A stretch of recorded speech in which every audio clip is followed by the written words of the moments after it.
Candace Owensi allakäik jätkub, sest nüüd on ta pöördunud FBI poole, nimetades neid valetajateks. Välja arvatud see, et FBI'l on tegelikult tõendig olemas, erinevalt Candicest. Ja nad on tõestanud ning paljastanud ta kui valetaja, kes see tegelikult on.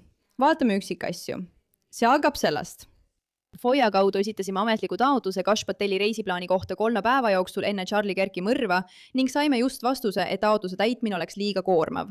Kuidas see üldse seaduslik saab olla? Muidugi, kui sa seda loed, mõtled endamisi, et FBI ei suuda esitada reisidokumente 3 päeva kohta enne Charlie Kirki mõrva. See kõlab tõesti hullumeelselt.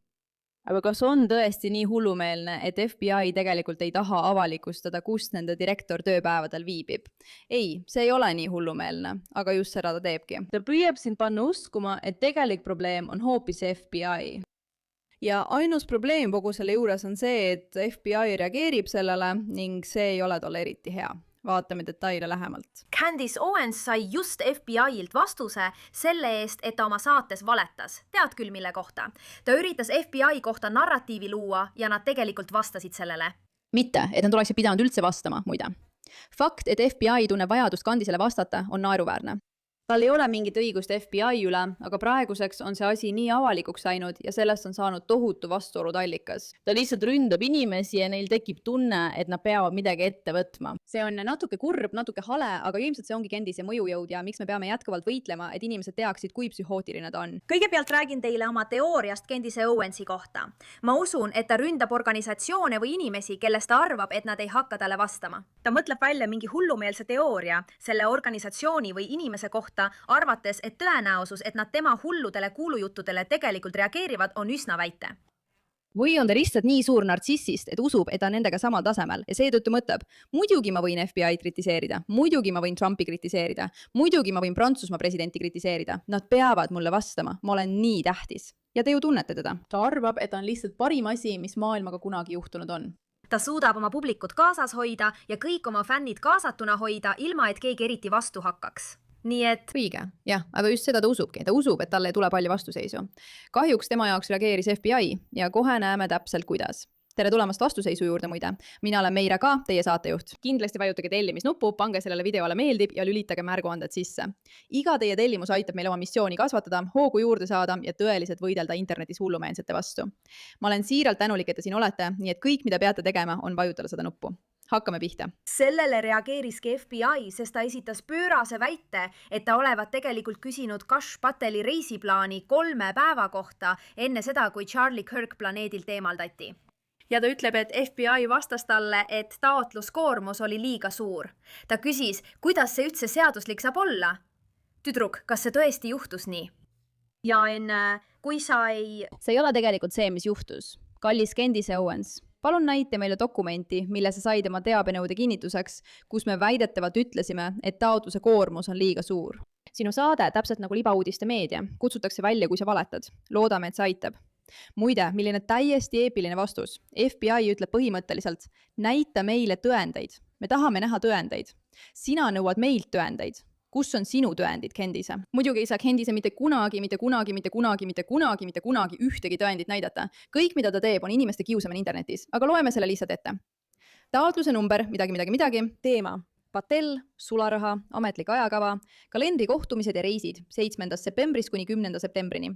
See on huvitav, ma tegelikult ei tea, kas valitsus on kohustatud seda infot esitama, kui keegi seda küsib. See võib olla seadus. Tegelikult polegi see nii oluline. Palun pange tähele, et teie taotluse menetlemisel kehtivad erakorralised asjaolud. Erakorralised asjaolud hõlmavad ühte või mitut järgmistest olukordadest. On vaja otsida ja koguda dokumente välisbüroodest ja teistest kontoritest, mis on FBI andmetest eraldiseisvad. Dekimeerimisosakond, see on loogiline. On vaja otsida, koguda ja läbi vaadata suurel hulgal eraldi ja erinevaid dokumente. Dokumente on väga palju. On vaja konsulteerida teise asutuse või 2 või enama justiitsministeeriumi osakonnaga.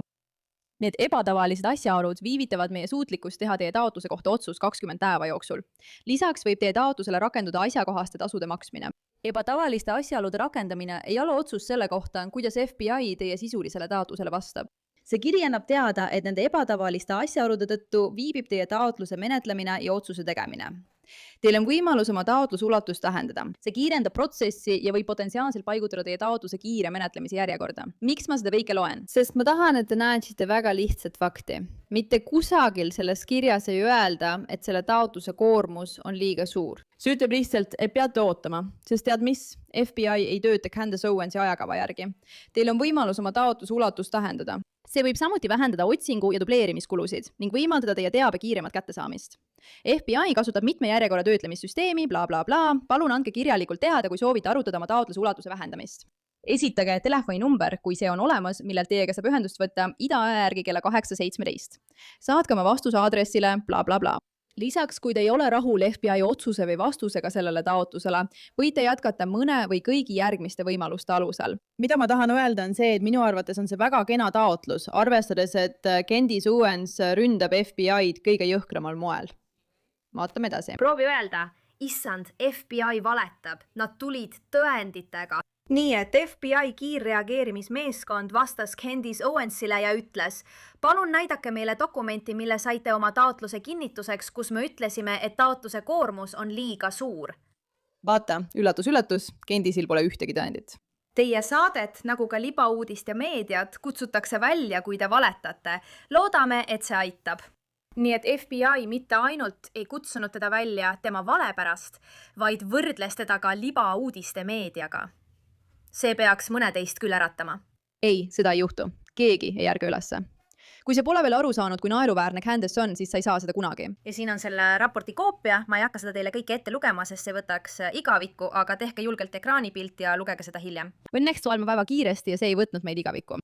Ma loodan, et see äratab mõned teist üles. Kui ta selle kohta valetab, lihtsalt loogiliselt võttes, eeldades, et sa oled keegi, kes teda kuulab ja usub, siis kui see on tõestatud, et ta valetas selle kohta, siis milles veel on ta olnud petlik?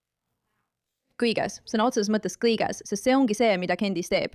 Vaatame, kuidas Candace reageerib. Kas sul pole tõesti midagi paremat teha, kui olla noriv väike lits kogu maailma ees? Kas sul pole piinlik, et teised riigid saavad seda kontot lugeda?